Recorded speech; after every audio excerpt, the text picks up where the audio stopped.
Imagine uma noite perfeitamente limpa, longe das luzes ofuscantes da cidade. Você olha para cima e o que vê? Um veludo negro salpicado de incontáveis pontos de luz. Alguns brilham com uma firmeza tranquila. Outros piscam como se estivessem compartilhando um segredo antigo. Cada um desses pontos, uma estrela, e muitas delas, talvez a maioria, são sóis distantes, muito parecidos com o nosso. Em nossa própria galáxia, a Via Láctea, os cientistas estimam que existam centenas de bilhões de estrelas. Tente visualizar esse número. Se cada estrela fosse um grão de areia, teríamos o suficiente para encher um caminhão gigantesco. Agora, pense que o universo observável contém talvez 200 bilhões de galáxias, cada uma com seus próprios bilhões e bilhões de estrelas. A quantidade de grãos de areia se torna simplesmente inimaginável, ultrapassando todos os grãos de areia de todas as praias e desertos do nosso planeta. É um palco de proporções cósmicas, vasto e antigo, com mais de 13 bilhões de anos de existência. Diante dessa imensidão, uma pergunta surge quase que instintivamente na mente humana. Estamos sozinhos? A lógica parece nos dizer que não. Com tantos sóis, deve haver um número igualmente estonteante de planetas girando ao redor deles. Astrônomos, usando telescópios cada vez mais poderosos, já confirmaram a existência de milhares de exoplanetas e acreditam que o número total em nossa galáxia seja na casa dos trilhões. Dentre esses trilhões, uma fração considerável deve estar na chamada zona habitável, aquela distância perfeita de sua estrela, onde a água pode existir em estado líquido, nem tão quente para evaporar, nem tão fria para congelar. A água, como a conhecemos, é o berço da vida na Terra. Se os ingredientes são tão comuns, carbono, hidrogênio, oxigênio, as estrelas que os forjam, os planetas que os abrigam, parece quase uma certeza matemática que a vida deveria ter surgido em outros lugares. Talvez não vida como a nossa, talvez formas que mal podemos conceber, mas ainda assim, vida. E se a vida surge, a evolução nos ensina que ela tende a se tornar mais complexa. Ao longo de bilhões de anos, aqui na Terra, um organismo unicelular evoluiu para a incrível diversidade que vemos hoje, incluindo uma espécie capaz de construir cidades, escrever poesia e olhar para as estrelas, se perguntando sobre seu lugar no cosmos. Se esse processo aconteceu aqui, por que não em outros mundos? Por que não em planetas que são milhões ou até mesmo bilhões de anos mais velhos que o nosso? Uma civilização com uma vantagem de 1 milhão de anos sobre nós teria alcançado um nível de tecnologia que para nós seria indistinguível de magia. Eles poderiam viajar entre as estrelas com a facilidade com que nós atravessamos um oceano. Eles poderiam aproveitar a energia de sua estrela inteira. Suas assinaturas tecnológicas, suas comunicações, suas construções deveriam ser visíveis, audíveis, inegáveis. E ainda assim, quando apontamos nossos radiotelescópios para o céu, tudo o que ouvimos é o silêncio. Um silêncio profundo, vasto e ininterrupto. O ruído cósmico de fundo, o eco do Big Bang, os pulsos rítmicos de estrelas mortas, mas nenhuma mensagem, nenhum sinal, nenhuma chamada de um vizinho cósmico. O céu está quieto. Este abismo entre a alta probabilidade de existência de vida extraterrestre e a total falta de evidência é conhecido como o paradoxo de Fermi. Onde estão todos? A pergunta ecoa nos corredores da ciência e da filosofia há décadas. As respostas propostas são muitas e variadas. Talvez a vida seja extremamente rara, afinal. Talvez o salto da vida simples para a inteligência seja um obstáculo quase intransponível. Talvez as civilizações se autodestruam antes de conseguirem dominar a viagem interestelar. Ou talvez exista uma outra razão. Uma razão mais sombria, mais perturbadora. Uma razão que transforma o silêncio do universo não em um sinal de vazio, mas em um sinal de perigo. E se o universo não estiver vazio, mas sim perfeitamente quieto por um motivo, e se o silêncio não for uma ausência, mas uma presença de cautela, de medo, imagine por um momento que o universo é uma imensa e escura floresta. E nesta floresta, à noite, incontáveis caçadores se esgueiram silenciosamente entre as árvores. Cada caçador é uma civilização, e cada um deles se agarra à sobrevivência. Nesta floresta, a regra primária é sobreviver. Ninguém ousa fazer barulho. Ninguém ousa acender uma fogueira para não revelar sua posição. Porque na escuridão é impossível distinguir um outro caçador de uma presa, um amigo de um inimigo. Um som, uma luz, qualquer sinal de sua existência pode atrair algo que você não pode prever. Pode ser outro caçador, tão ou mais poderoso que você, e cuja primeira intenção, por pura lógica de sobrevivência, será eliminar qualquer ameaça potencial antes que ela mesma seja eliminada. Esta é a essência da teoria da Floresta Negra. Ela propõe que o universo está, de fato, repleto de civilizações inteligentes. Mas todas elas estão se escondendo. Todas elas estão em silêncio, ouvindo. E nós, a humanidade, em nossa inocência cósmica, começamos a gritar para a floresta, enviando nossas mensagens de rádio, nossos sinais de televisão, nossas sondas com mapas de nosso endereço. Esta teoria pinta um quadro do cosmos que é ao mesmo tempo fascinante e aterrorizante.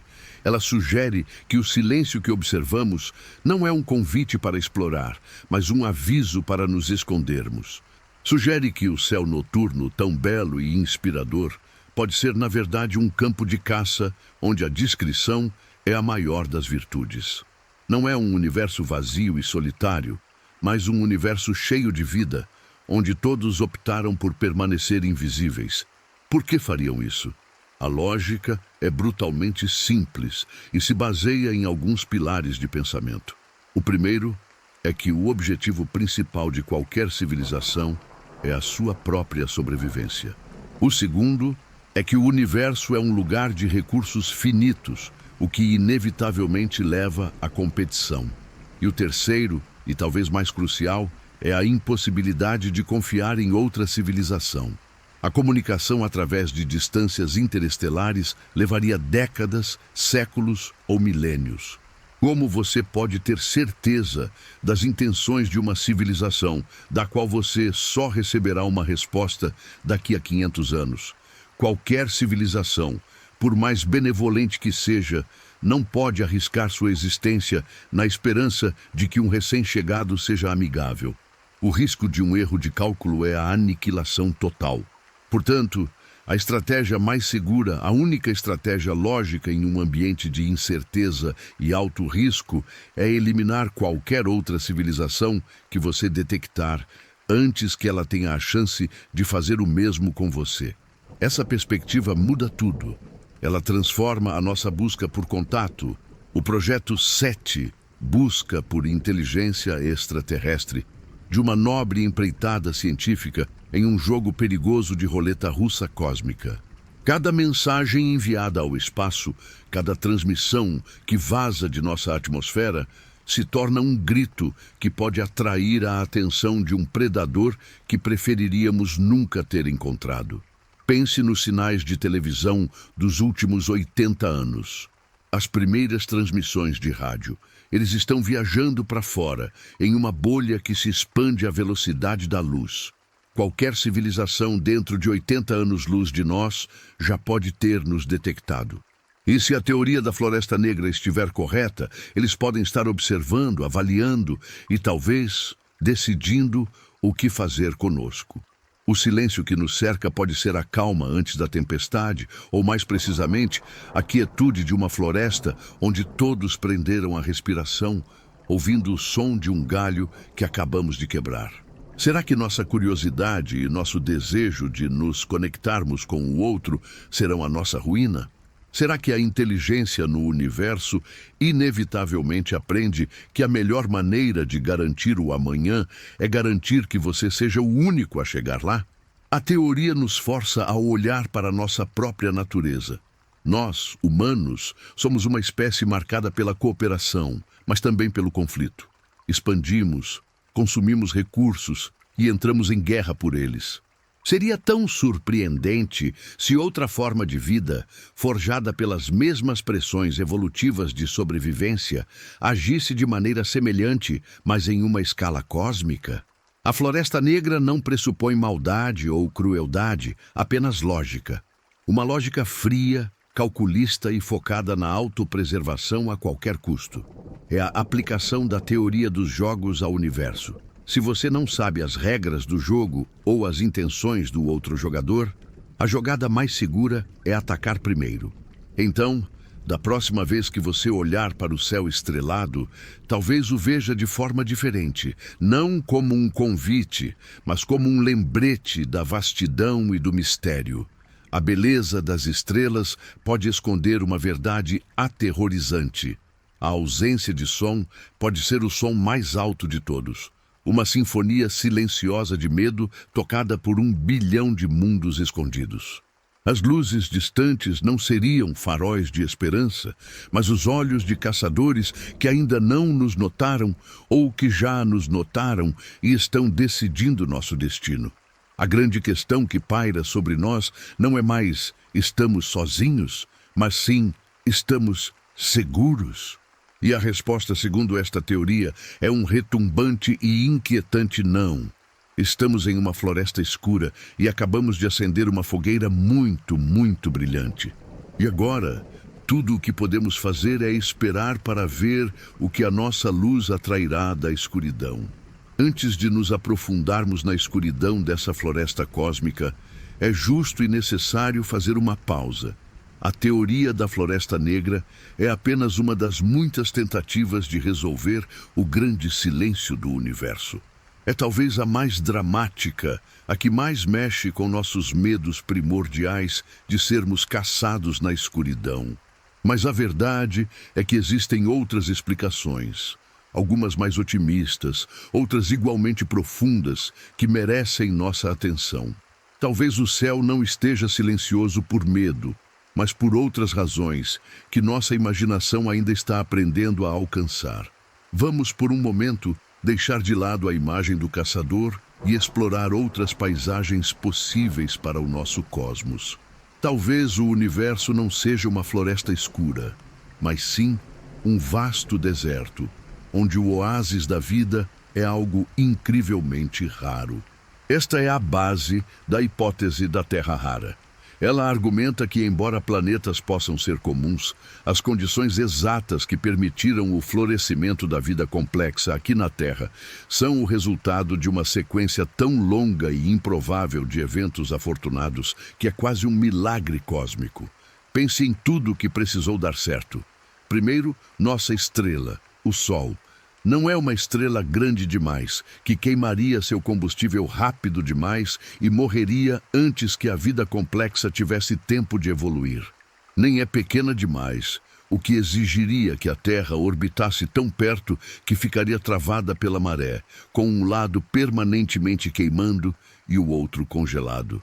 O Sol é estável, calmo, uma fonte de energia previsível há bilhões de anos. Nossa posição na galáxia também é crucial. Estamos longe do centro galáctico, uma região caótica e violenta, cheia de radiação mortal e explosões de supernovas. Estamos em um subúrbio galáctico tranquilo, e depois ao nosso sistema planetário. Temos Júpiter, o gigante gasoso, agindo como um guarda-costas cósmico. Sua imensa gravidade captura ou desvia incontáveis cometas e asteroides que de outra forma poderiam ter colidido com a Terra, esterilizando o planeta repetidamente. E a nossa Lua? Ela é desproporcionalmente grande em comparação com o nosso planeta. Os cientistas acreditam que ela se formou a partir de uma colisão colossal no início da história da Terra. Essa grande lua estabiliza a inclinação do nosso eixo, o que nos dá estações climáticas regulares e previsíveis, em vez de oscilações caóticas que tornariam o clima inóspito. Some a isso a presença de um campo magnético forte que nos protege dos ventos solares, a existência de placas tectônicas que reciclam minerais e regulam a temperatura do planeta, e a quantidade certa de água para formar oceanos, mas não tanta a ponto de submergir todos os continentes. A lista de acidentes felizes é longa e detalhada. A hipótese da Terra rara sugere que, embora a vida microbiana simples possa ser comum no universo, a combinação de todos esses fatores para permitir a evolução de seres inteligentes como nós pode ser única. Nesse cenário, o silêncio do universo não é assustador, é o som da normalidade. Nós não ouvimos ninguém porque não há ninguém para falar. Somos uma anomalia, um evento único, os primeiros e talvez os únicos a atingir este nível de consciência. A solidão seria, então, o nosso estado natural. Outra ideia poderosa é a do grande filtro. Imagine a evolução da vida como uma longa estrada com uma série de portões. Cada portão é um filtro, um desafio evolucionário que é extremamente difícil de superar. Se uma forma de vida não consegue passar por um desses portões, ela é filtrada e sua jornada evolutiva termina ali. A questão é: quais são esses filtros e onde eles estão localizados em nossa linha do tempo? Um possível filtro poderia ser o próprio surgimento da vida a partir da matéria inanimada. Talvez a química necessária seja tão complexa que aconteceu apenas uma vez. Outro filtro poderia ser a passagem de células simples, como bactérias, para células complexas, que formam plantas e animais. Esse salto levou quase 2 bilhões de anos para acontecer na Terra, sugerindo que é um passo extremamente difícil. Outro filtro ainda poderia ser o desenvolvimento da inteligência e da linguagem simbólica. A parte inquietante sobre o grande filtro é que não sabemos se o filtro mais difícil de todos está em nosso passado ou em nosso futuro. Se o grande filtro estiver no passado, por exemplo, o surgimento da vida complexa, então nós conseguimos. Nós o superamos. Isso nos tornaria uma das poucas, ou talvez a única, civilização em toda a galáxia a ter chegado até aqui. Explicaria o silêncio e nos daria uma posição especial e esperançosa. Mas e se o grande filtro estiver à nossa frente?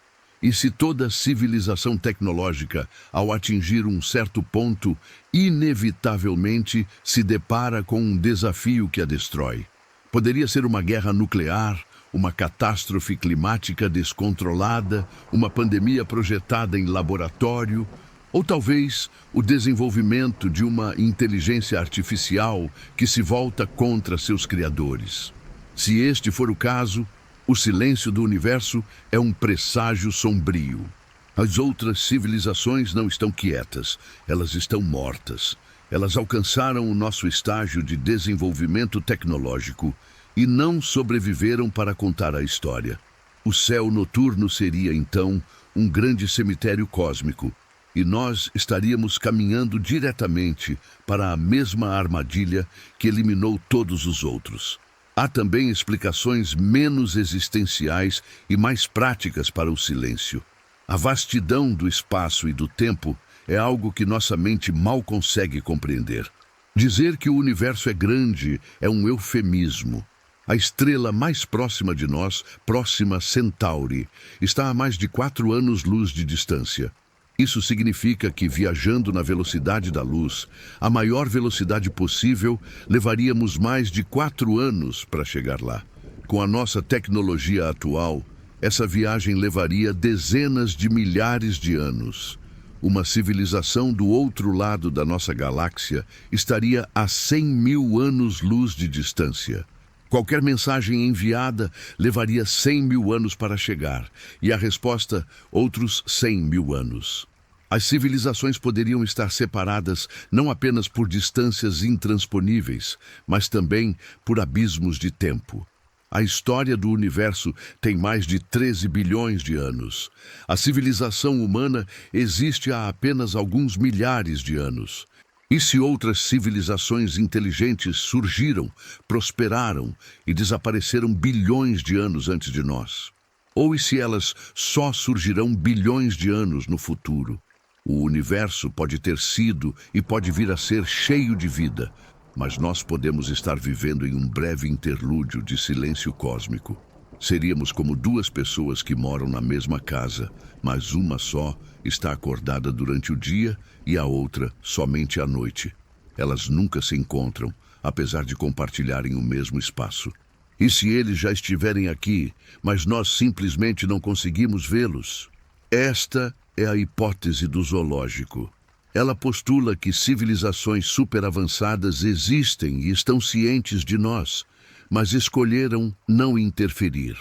Elas nos observam como nós observamos animais em uma reserva natural. Elas podem ter uma regra universal, uma primeira diretriz de não interferência, para permitir que civilizações mais jovens como a nossa se desenvolvam naturalmente, sem a contaminação cultural ou tecnológica que um contato direto causaria. Nós seríamos um projeto de estudo, uma curiosidade galáctica. Nossas tentativas de contatá-los seriam como um papagaio em uma gaiola, tentando falar com os humanos que o observam do outro lado do vidro. Eles ouvem, talvez até achem interessante, mas não respondem para não perturbar o ecossistema. Nesse cenário, o silêncio não é de ausência nem de medo, mas de deliberação. É um silêncio imposto, uma quarentena cósmica. Eles estão lá, mas invisíveis, e o céu é a parede de nossa jaula. Finalmente, talvez a razão mais humilde para o silêncio seja simplesmente que estamos procurando da maneira errada. Nossas buscas se concentram em sinais de rádio, porque é a tecnologia que nós usamos para a comunicação a longa distância. Mas para uma civilização com milhões de anos de avanço, a comunicação via rádio pode ser tão primitiva quanto para nós são os sinais de fumaça. Eles podem estar se comunicando através de neutrinos, ondas gravitacionais ou algum tipo de física que ainda nem descobrimos. Pode ser que o universo esteja fervilhando de conversas, mas nós estamos surdos para a música. Ou talvez o próprio conceito de civilização que temos seja limitado. Nós imaginamos seres biológicos construindo cidades e impérios. E se a evolução final da inteligência for transcender a biologia? E se as civilizações mais antigas se tornaram pura consciência, entidades digitais vivendo em vastos supercomputadores ou se fundiram em uma única mente coletiva? O que uma entidade dessas iria querer conosco? Seus objetivos e sua própria existência seriam tão estranhos para nós quanto os nossos seriam para uma formiga. O silêncio, então, seria o resultado de uma incompatibilidade fundamental. Não é que eles estejam se escondendo, é que nós simplesmente não temos a capacidade de perceber sua existência. Todas essas hipóteses, a Terra rara, o grande filtro, as vastas distâncias, o zoológico, a nossa própria ignorância, oferecem explicações racionais e, em alguns casos, reconfortantes para o paradoxo de Fermi. Elas pintam um universo que é solitário, perigoso, indiferente ou simplesmente muito além da nossa compreensão. Cada uma delas nos convida a uma reflexão profunda sobre nosso lugar no cosmos. Elas nos dão alternativas à imagem aterrorizante da Floresta Negra. No entanto, a Floresta Negra tem uma força que as outras não têm. Enquanto as outras hipóteses dependem de muitas suposições, que a vida é rara, que a tecnologia sempre leva à autodestruição, que os alienígenas seriam éticos como zeladores de um zoológico, a teoria da Floresta Negra se baseia em apenas dois princípios quase universais: o desejo de sobreviver e a incerteza sobre as intenções do outro. Não requer que os alienígenas sejam maus, apenas que sejam cautelosos. E é essa lógica implacável, essa simplicidade brutal, que a torna tão difícil de ignorar. Mesmo que existam 1000 razões para o silêncio, se uma delas for a Floresta Negra, o resultado final é o mesmo. O silêncio se torna a estratégia dominante. E é por isso que, depois de explorar todas essas outras clareiras, a sombra daquela floresta escura ainda se projeta, longa e ameaçadora, sobre a nossa busca por respostas. Agora vamos adentrar a floresta. Deixemos para trás as clareiras de esperança e as trilhas de outras possibilidades e caminhemos sob a copa densa e escura desta teoria. Para entender a Floresta Negra, não basta olhar de fora. É preciso tentar pensar como um de seus habitantes, como um caçador que nela vive há eras. A lógica da floresta é construída sobre alicerces simples, quase autoevidentes, mas que, quando empilhados, criam uma estrutura de pensamento de uma solidez assustadora. Não se trata de monstros ou de maldade, mas de uma racionalidade levada às suas últimas consequências, em um ambiente de incerteza absoluta. O primeiro e mais fundamental pilar é a sobrevivência. Acima de tudo, uma civilização busca continuar existindo.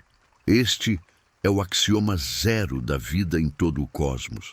Pode ser uma civilização de filósofos benevolentes, de artistas etéreos ou de guerreiros implacáveis. Não importa sua cultura, sua ética ou sua biologia. Para que possam filosofar, criar ou guerrear, primeiro eles precisam estar vivos. A continuidade da sua espécie e cultura é o imperativo biológico e sociológico primordial. Qualquer civilização que não coloque a sua própria sobrevivência como prioridade máxima será, por definição, rapidamente substituída por outras que o fazem. É a seleção natural em escala cósmica.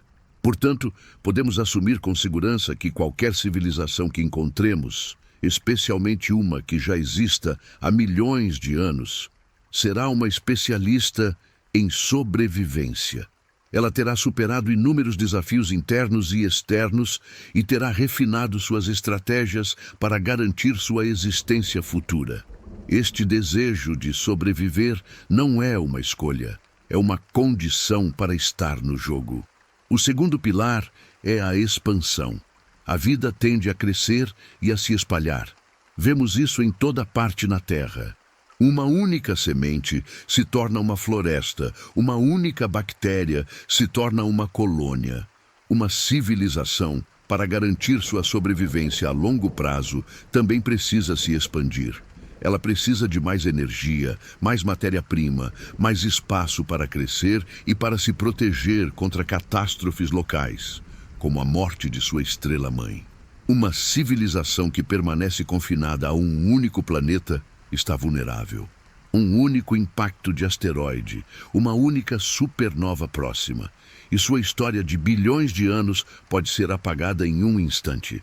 A verdadeira segurança está na redundância, em se espalhar por múltiplos sistemas estelares. Mas aqui reside um problema fundamental. O universo, embora vasto, é finito. A quantidade de matéria e energia disponível é limitada. Portanto, o crescimento contínuo de uma civilização inevitavelmente a colocará em um curso de colisão com outras civilizações em crescimento. Hoje, o espaço entre nós pode parecer infinito, mas em escalas de tempo geológicas e cósmicas, o universo é um ambiente fechado. Duas civilizações em expansão são como duas nações em um único continente. Eventualmente, suas fronteiras se encontrarão.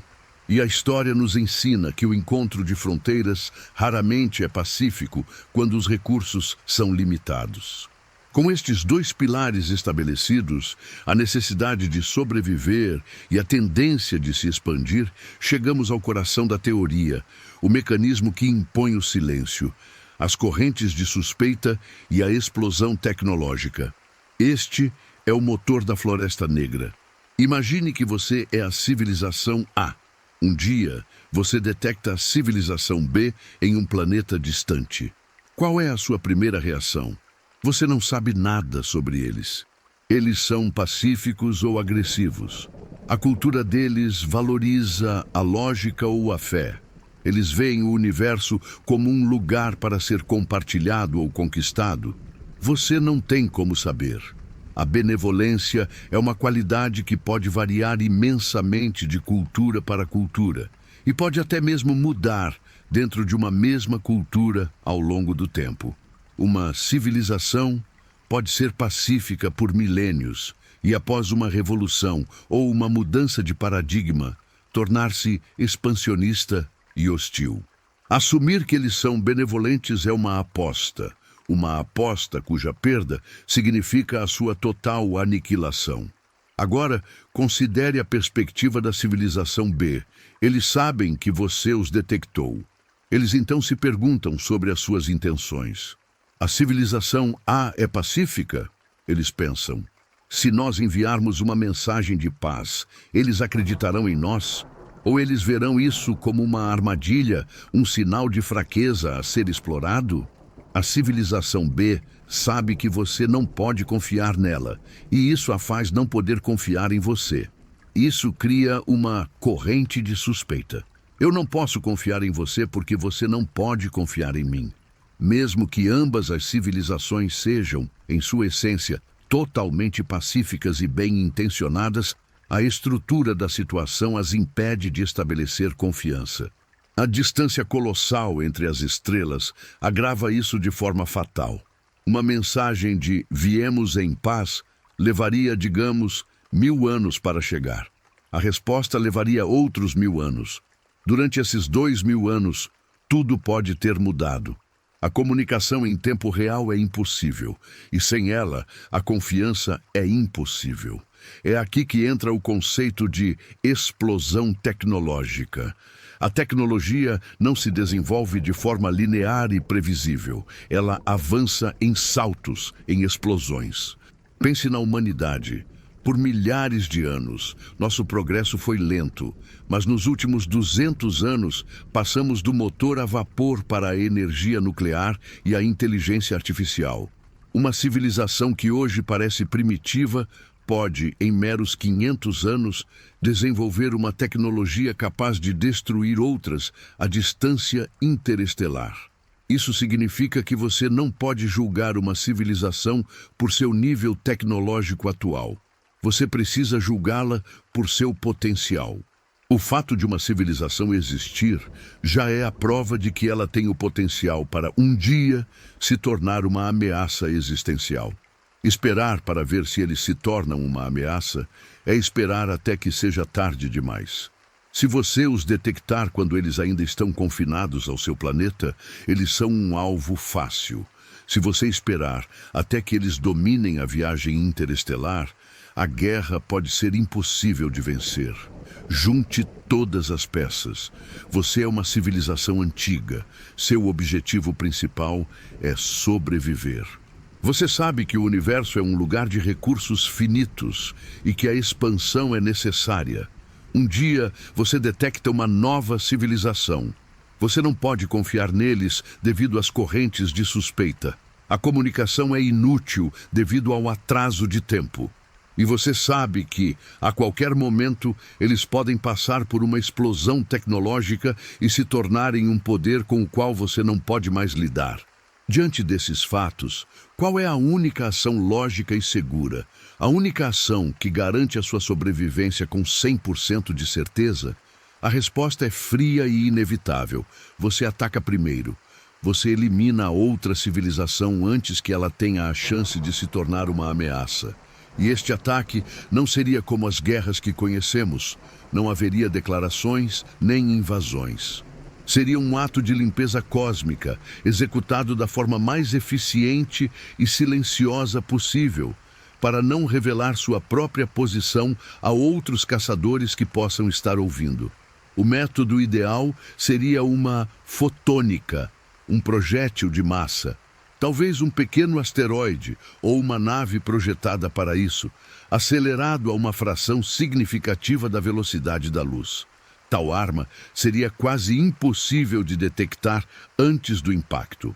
Ela viajaria através do vácuo escuro por séculos ou milênios e um dia, sem qualquer aviso, atingiria o planeta-alvo com a energia de milhares de bombas de hidrogênio, esterilizando-o completamente. Para os habitantes daquele mundo, seria o fim de tudo, um evento cataclísmico sem causa aparente. Para o caçador, seria apenas mais um dia de trabalho, a remoção de um risco potencial, a garantia de seu futuro. É por isso que o universo está em silêncio. Não é porque está vazio. É porque os sobreviventes aprenderam a lição mais importante. Fique quieto. Qualquer um que faça barulho é eliminado. O silêncio cósmico é o resultado de incontáveis atos de aniquilação preventiva que ocorreram ao longo de bilhões de anos. As civilizações que transmitiram sinais, que buscaram contato, foram as primeiras a serem caçadas e destruídas. As que sobreviveram foram as que aprenderam a se esconder, a apagar suas assinaturas tecnológicas, a observar o universo a partir de um abrigo profundo e escuro. Elas são os caçadores pacientes e silenciosos. O céu que vemos não é um palco vazio, mas sim um campo de batalha onde a guerra já terminou e apenas os vencedores silenciosos permanecem. A ausência de sinais não é um quebra-cabeça, é a solução. É a prova de que a lógica da Floresta Negra é a regra de ouro da galáxia. Todos estão se escondendo, todos estão ouvindo, e qualquer um que fale se torna instantaneamente a presa. Nós, em nossa ignorância, estamos gritando para a noite, sem saber que o silêncio dos outros não é um convite, mas sim a mais severa das advertências. Se a lógica da Floresta Negra for a lei que governa o cosmos, então o silêncio que nos rodeia não é um vazio a ser preenchido, mas uma lição a ser aprendida. É a lição mais importante para qualquer espécie que queira sobreviver por um longo tempo. Não revele sua posição. Não faça barulho, não atraia atenção. É uma lição que civilizações por toda a galáxia, ao longo de bilhões de anos, aprenderam da maneira mais difícil. As que não aprenderam simplesmente não estão mais aqui para contar a história. E nós, o que a humanidade, essa jovem e barulhenta espécie em um pequeno planeta azul, tem feito? A resposta, quando vista através das lentes escuras desta teoria, é aterrorizante. Nós temos feito exatamente o oposto. Temos sido como uma criança perdida na floresta, não apenas chorando, mas gritando a plenos pulmões, acendendo fogueiras e enviando sinais de fumaça, descrevendo em detalhes quem somos e onde estamos. Nossa inocência cósmica começou há pouco mais de um século, com a invenção do rádio. Desde então, uma bolha de radiação eletromagnética tem se expandido a partir da Terra à velocidade da luz. Dentro dessa bolha estão nossas primeiras transmissões, os discursos de líderes mundiais durante tempos de guerra. As Olimpíadas, músicas populares, dramas de televisão, comerciais. Para qualquer observador com a tecnologia certa, esta bolha é uma assinatura inconfundível de uma civilização tecnológica. Ela revela não apenas nossa existência, mas também muito sobre nossa natureza. Revela que somos uma espécie dividida, propensa a conflitos violentos. Revela nossa psicologia, nossos medos, nossos desejos, tudo transmitido abertamente para o cosmos. Esta bolha de ruído já viajou mais de 100 anos-luz em todas as direções. Isso significa que qualquer sistema estelar dentro dessa esfera já pode ter nos ouvido. Centenas, talvez milhares de estrelas e seus planetas já foram banhados por nossas transmissões. Se um caçador estiver lá, ele não precisa mais procurar. O som do galho quebrando já ecoou pela floresta. Mas não nos contentamos em vazar passivamente nossos ruídos para o espaço. Em nossa ânsia por descobrir que não estamos sozinhos, nós decidimos gritar intencionalmente. Em 1974, da antena colossal do Observatório de Arecibo, em Porto Rico, a humanidade enviou sua primeira mensagem poderosa e deliberada para as estrelas.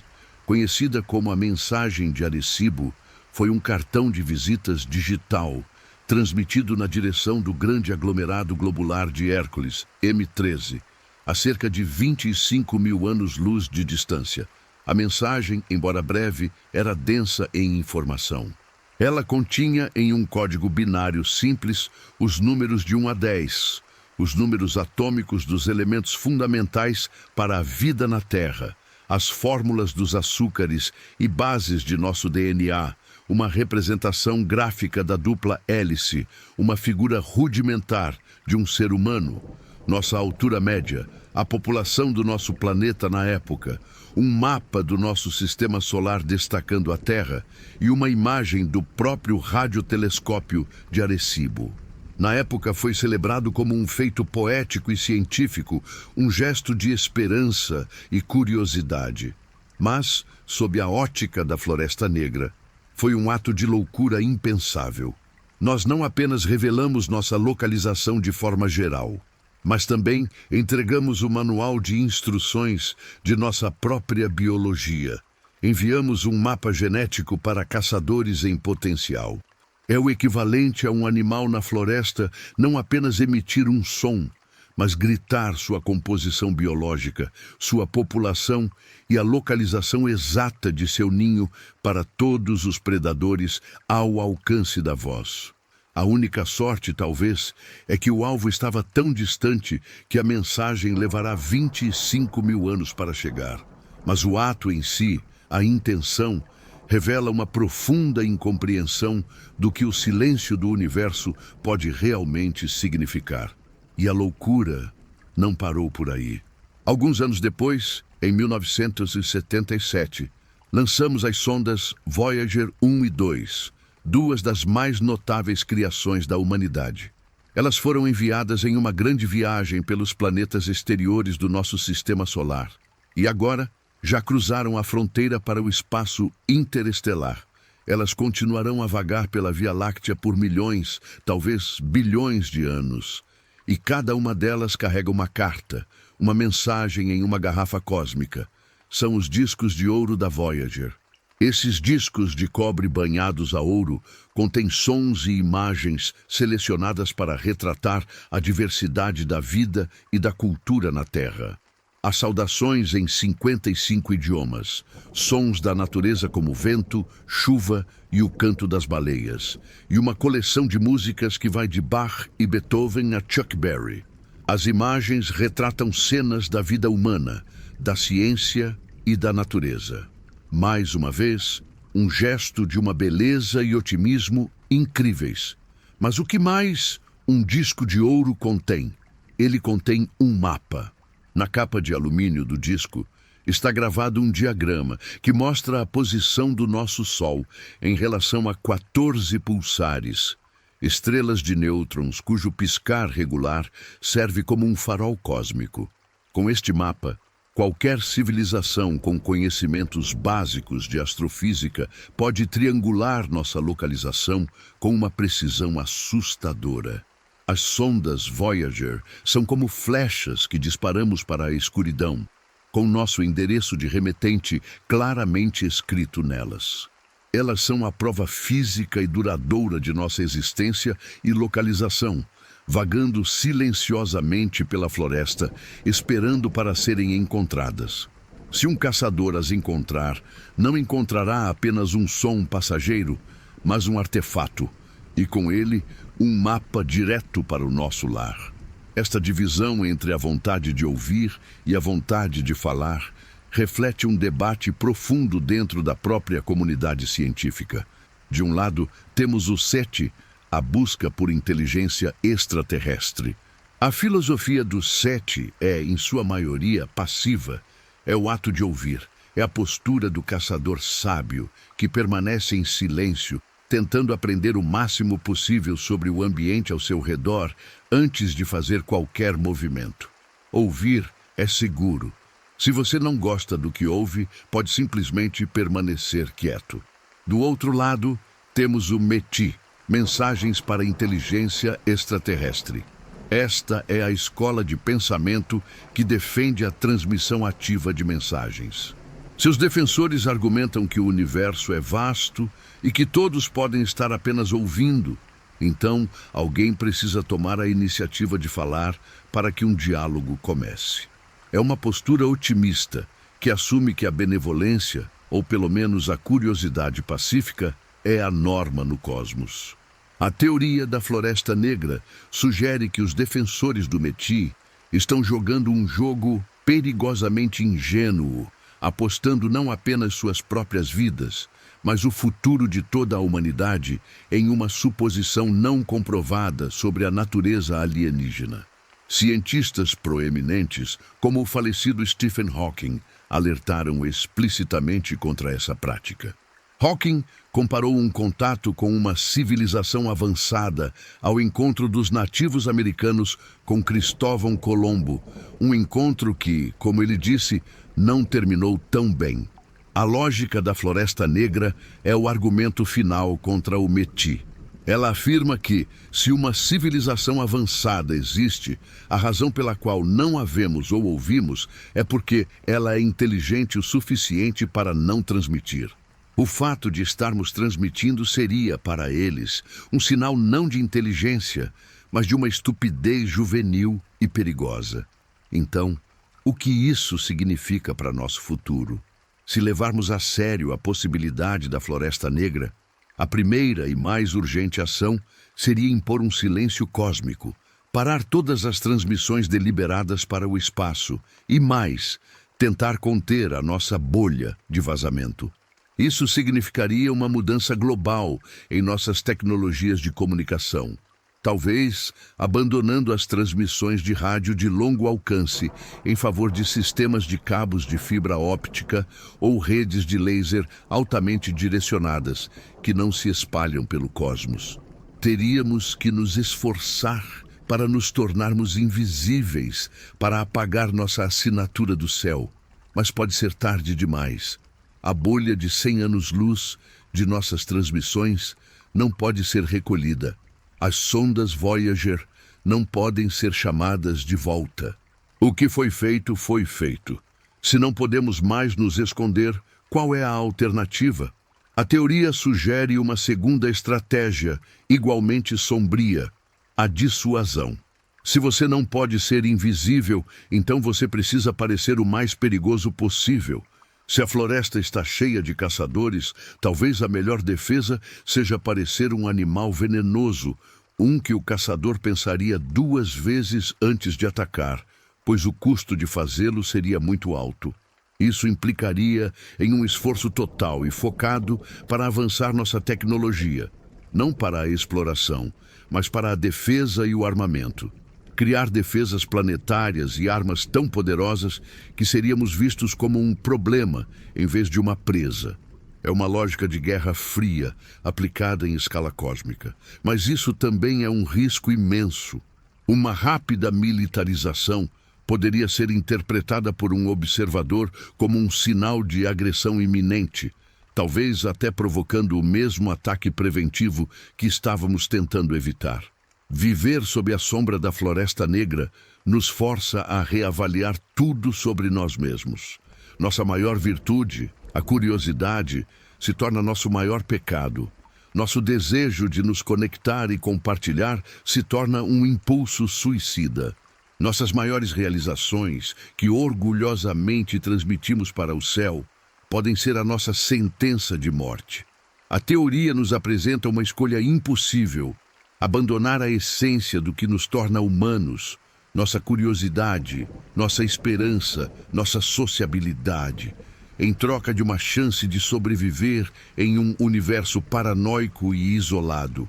Ou continuamos a ser nós mesmos e corremos o risco de uma aniquilação que virá de um céu escuro e silencioso, sem aviso e sem explicação. O silêncio lá fora pode não ser um convite para falarmos mais alto, mas um espelho, refletindo o comportamento sábio que ainda não aprendemos. E a questão que fica é: aprenderemos a tempo?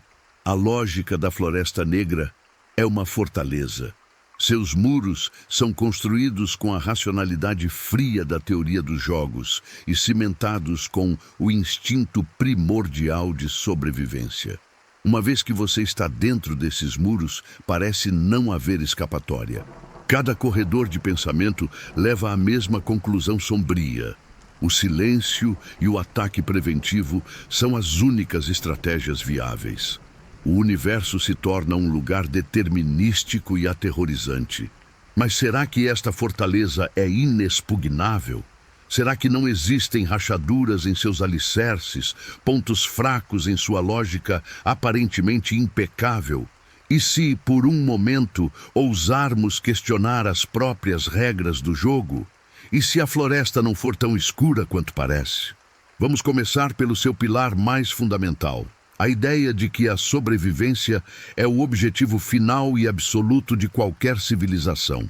Isso é certamente verdade para a vida como a conhecemos, forjada em bilhões de anos de competição brutal pela evolução darwiniana. Mas estamos falando de civilizações que podem ser milhões ou até bilhões de anos mais velhas que a nossa. É presunçoso assumir que uma entidade tão antiga ainda seria governada pelos mesmos impulsos biológicos primitivos que nos governam. O que acontece com a consciência após 1 bilhão de anos de desenvolvimento? É possível que, em algum ponto, uma civilização alcance um estado de pós-sobrevivência. Um estado onde a tecnologia é tão avançada que as necessidades básicas de energia e matéria se tornam triviais. Eles podem ter aprendido a extrair energia do vácuo, a manipular o próprio tecido do espaço-tempo, a criar matéria a partir da luz. Uma civilização que alcançou a imortalidade tecnológica e a abundância infinita teria alguma razão para temer e destruir um recém-chegado como nós? Um bilionário não sente a necessidade de roubar a carteira de uma criança.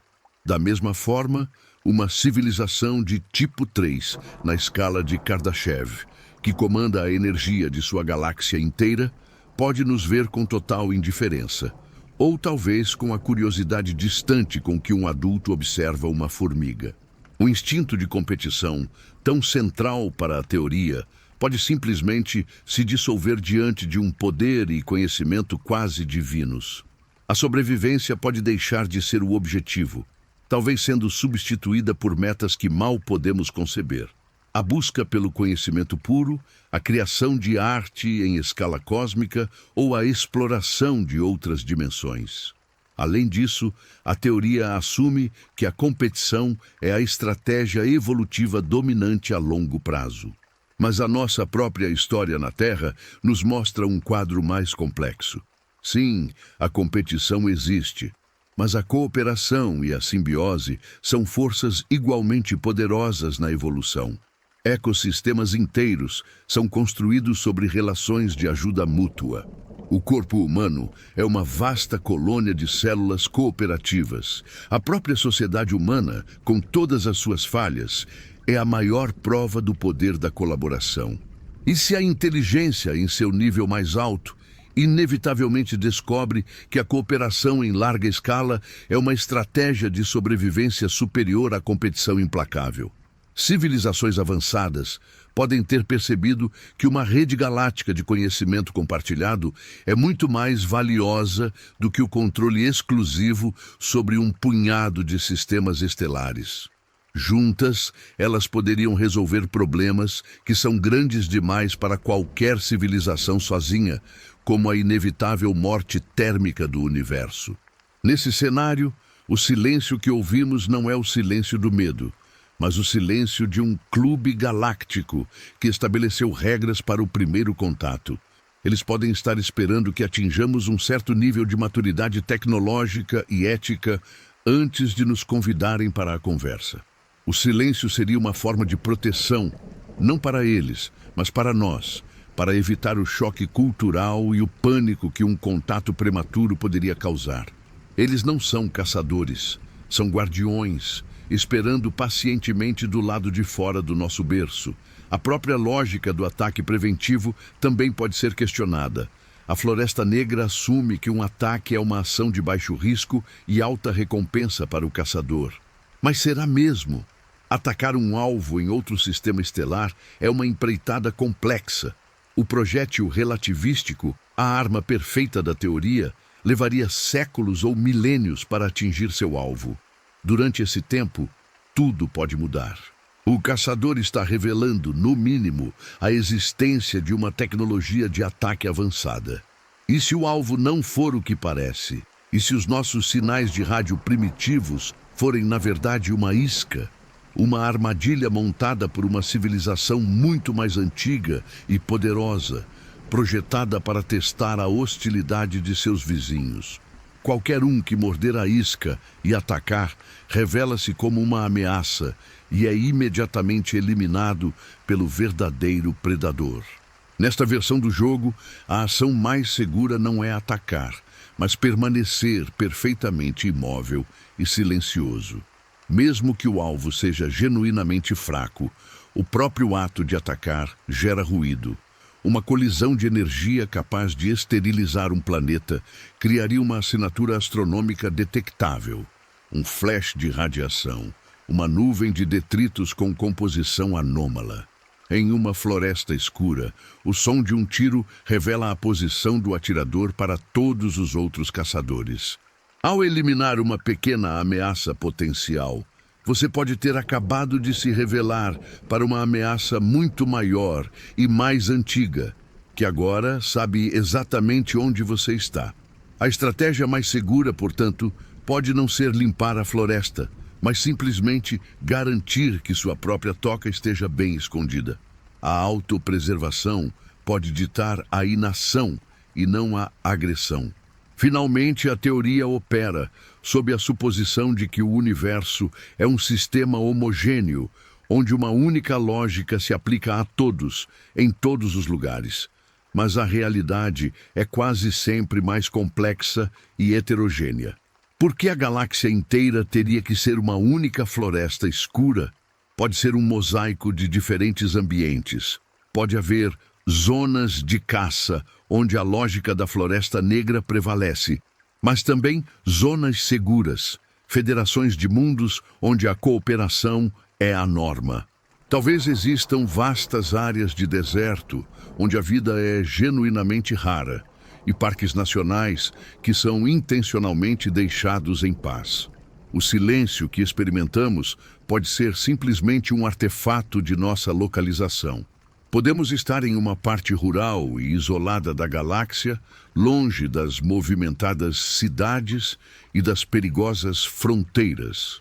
O fato de não ouvirmos nada pode não dizer nada sobre a galáxia como um todo, apenas sobre o nosso bairro tranquilo. Essas contra-argumentos não destroem a teoria da Floresta Negra. Sua lógica interna permanece terrivelmente convincente. No entanto, eles abrem janelas nessa fortaleza de medo. Eles nos mostram que há outras possibilidades, outros resultados lógicos que não terminam em aniquilação universal. A benevolência pode surgir não da moralidade, mas da abundância. A cooperação pode surgir não do altruísmo, mas do interesse próprio esclarecido. O silêncio pode surgir não do medo, mas da cautela e do respeito. O universo pode não ser apenas um campo de batalha, mas também um laboratório, uma biblioteca ou um santuário. A verdade pode ser uma mistura de tudo isso. A floresta pode ser real, mas talvez existam clareiras, refúgios e guardiões entre as árvores. A escuridão pode não ser absoluta, e essa possibilidade, por menor que seja, muda a forma como olhamos para o céu. As sombras do medo ainda estão lá, mas agora talvez possamos ver também o brilho fraco de outras estrelas, que podem representar não os olhos de um caçador, mas a luz de uma fogueira distante, em torno da qual outros seres se reúnem em paz. Com estes vislumbres de esperança, misturados aos nossos medos persistentes, voltamos o olhar para nós mesmos e para a pergunta final: qual será o nosso papel nesta vasta e incerta tapeçaria cósmica? Chegamos ao final de nossa jornada, que começou com um simples olhar para o céu noturno e nos levou aos confins mais sombrios e esperançosos da imaginação cósmica. Viajamos através da vastidão do universo, sentimos o peso do seu silêncio profundo e nos confrontamos com uma pergunta que assombra a humanidade desde que percebemos nosso lugar entre as estrelas. Onde estão todos? Exploramos as muitas respostas possíveis para este enigma. Vimos a possibilidade de estarmos sozinhos, um milagre solitário, em um deserto cósmico, como sugere a hipótese da Terra rara. Contemplamos a ideia de que um grande filtro nos aguarda, um desafio que nenhuma civilização antes de nós conseguiu superar, tornando o céu um cemitério de sonhos extintos. E então, adentramos a Floresta Negra. Nós caminhamos por suas trilhas escuras, aprendemos suas regras brutais e entendemos sua lógica implacável, construída sobre a base universal da sobrevivência. Vimos como, em um ambiente de desconfiança mútua e com a impossibilidade de uma comunicação real, o silêncio e a discrição se tornam a melhor armadura e um ataque preventivo, a defesa mais segura. Esta visão transformou o céu estrelado de um palco de maravilhas em um campo de caça e o silêncio de um mistério em uma advertência. Sentimos o peso de nossas próprias ações, de como nossa história de transmissões e mensagens enviadas ao desconhecido pode ter sido uma série de erros catastróficos, revelando nossa presença a predadores que preferiríamos nunca ter encontrado. A floresta nos ensinou sobre o medo, a cautela e a solidão como estratégias de sobrevivência. Mas não permanecemos na escuridão. Buscamos e encontramos possíveis clareiras de esperança. Questionamos os próprios alicerces da floresta, imaginando civilizações tão avançadas que transcenderam a necessidade de competir, ou que descobriram a verdade mais profunda de que a cooperação, e não o conflito, é a chave para a sobrevivência a longo prazo. Vislumbramos a possibilidade de que o silêncio não seja medo, mas sabedoria. Que o ataque não seja a única opção, pois ele próprio acarreta riscos imensos. Vimos que o universo pode ser um lugar mais complexo do que uma única teoria pode descrever. Um mosaico de zonas seguras e perigosas, de caçadores e guardiões. E assim, emergimos da floresta, não com respostas definitivas, mas com uma compreensão mais profunda da complexidade do mistério. A certeza do medo deu lugar à incerteza da esperança, misturada com uma cautela recém-descoberta. Agora, estamos de volta onde começamos. Aqui, em nosso pequeno mundo, sob o mesmo céu noturno. Mas ele não é mais o mesmo, não é? Depois desta jornada, as estrelas parecem diferentes. Cada ponto de luz não é mais apenas uma bola de gás distante. É uma pergunta sem resposta. Aquele brilho fraco no horizonte pertence a um mundo morto há muito tempo? É o sol de uma civilização que se esconde em silêncio, nos observando? Ou é o lar de seres benevolentes que esperam pacientemente que cresçamos? O silêncio que nos rodeia agora tem múltiplas vozes. É, ao mesmo tempo, o silêncio do vazio, o silêncio tenso de uma floresta cheia de caçadores e o silêncio respeitoso de um santuário. Todas essas possibilidades coexistem, suspensas na quietude da noite. E no centro de tudo isso estamos nós, a humanidade. Uma espécie dividida entre dois de seus impulsos mais poderosos. De um lado, o desejo de explorar, de conhecer, de estender a mão através do vazio e dizer, nós estamos aqui. É o impulso que nos levou para fora das cavernas, através dos oceanos e para a lua. É o espírito de curiosidade que define o melhor de nós. Do outro lado, o instinto de sobreviver, o impulso de proteger o que temos, de ser cauteloso diante do desconhecido, de garantir a segurança de nosso lar e o futuro de nossos filhos. É o espírito de prudência que nos manteve vivos através de incontáveis perigos. A Floresta Negra nos diz que esses dois impulsos são, em escala cósmica, mutuamente exclusivos. Ela nos apresenta uma escolha brutal. Podemos ser exploradores ou podemos ser sobreviventes, mas talvez não possamos ser ambos. A verdade é que não sabemos qual é a natureza do universo. Não sabemos se estamos em perigo ou se estamos perdendo a maior das oportunidades. Qualquer ação que tomarmos, seja gritar ou nos esconder, será uma aposta, um salto de fé com o destino de nossa espécie em jogo. E enquanto os cientistas debatem e os filósofos ponderam, a escolha, de certa forma, recai sobre cada um de nós. Reflete-se na forma como olhamos para o céu, no que sentimos quando confrontados com o grande silêncio. Sentimos um anseio pela conexão ou um instinto de proteção? Uma esperança de encontrar companhia ou um medo do que essa companhia pode ser? O cosmos é vasto e nossa ignorância é profunda. E por enquanto, tudo o que temos são as estrelas, o silêncio e as perguntas que ardem dentro de nós. Se a escolha estivesse em suas mãos, neste exato momento, o que você faria? Se você tivesse o poder de enviar um único sinal para o cosmos, revelando nossa existência na esperança de encontrar outros, você o enviaria ou escolheria manter a humanidade segura na escuridão silenciosa? Deixe sua resposta nos comentários.